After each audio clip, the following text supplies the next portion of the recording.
দীর্ঘদিনের দ্বন্দ্ব, মতাদর্শগত সংঘাত আর রক্তমাখা ইতিহাস সব ছাপিয়ে যেন হঠাৎ করেই দৃশ্যপটে এক নতুন মোড়।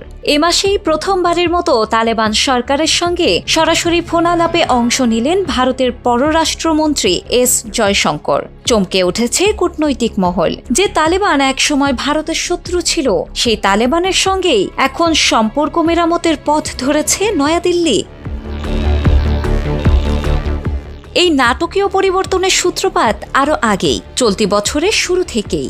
তখন দুবাইয়ে ভারত সরকারের সর্বোচ্চ আমলা পররাষ্ট্র সচিব বিক্রম মিশ্রি সাক্ষাৎ করেছিলেন তালেবান পররাষ্ট্রমন্ত্রী আমির খান মুত্তাকিরের সঙ্গে। তখনও কূটনৈতিক জগতে গুঞ্জন উঠেছিল, ভারত কি তালেবানপন্থী হতে চলেছে?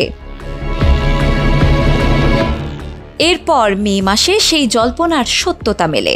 জয়শঙ্কর নিজেই ফোন করেন মুত্তাকিকে। তাকে ধন্যবাদ জানান কাশ্মীরের পেহেলগামে সন্ত্রাসী হামলার নিন্দা জানানোয়। কূটনীতির এই উষ্ণতাই বলে দেয় নতুন এক অধ্যায়ের সূচনা ঘটতে চলেছে। একসময়ের ঘনিষ্ঠ বন্ধু পাকিস্তানের সঙ্গে তালেবানের সম্পর্ক এখন উত্তপ্ত। সীমান্তে চলছে সংঘর্ষ।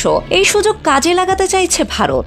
একদিকে ইসলামাবাদের কৌশলগত ক্ষয়, অন্যদিকে তালেবানকে পাশে টেনে মধ্য এশিয়ায় নিজেদের অবস্থান সুদৃঢ় করতে মরিয়া দিল্লি। বিশ্লেষকদের মতে ভারত চাইছে আফগানিস্তান হয়ে রাশিয়া ও ইরানের সঙ্গে সরাসরি যোগাযোগ, সেই সঙ্গে চীনের একচেটিয়া আধিপত্যে ভাঙন ধরাতে। তালেবান যদি সত্যিই ইসলামাবাদের দিক থেকে মুখ ঘুরিয়ে নেয়, তাহলে তা ভারতের জন্য হবে কৌশলগত জয়ের বড় হাতিয়ার। তবে এখানে বড় প্রশ্ন, তালেবান কি আদৌ বিশ্বাসযোগ্য? ইতিহাস বলে এই গোষ্ঠী কখনোই স্থায়ী মিত্রতা ধরে রাখে না। কিন্তু ভারত জানে, আন্তর্জাতিক রাজনীতিতে স্থায়ী শত্রু নেই চিরবন্ধুও, কেবল আছে স্বার্থ।